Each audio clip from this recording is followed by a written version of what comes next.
welcome back to my channel. This is DailyTech. Today I'll be showing you how to factory reset your Samsung Galaxy A51. First, make sure that the phone is powered off. Locate the volume up and the power button. Press and hold both keys. Once the phone turns on, release the power button. Continue holding the volume up.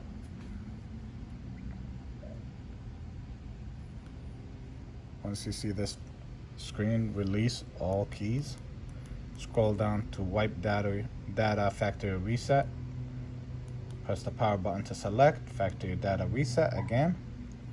Power to select. Once it's done, reboot system now. And there you go. Once the phone comes on, it will be completely factory reset to the home screen, to the settings, and you just have to keep pressing.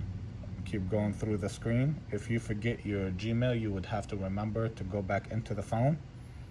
And again, this is Verizon, but it would work on any Samsung Galaxy A51. Thank you for watching. If you found this video helpful, please like and subscribe. Thank you.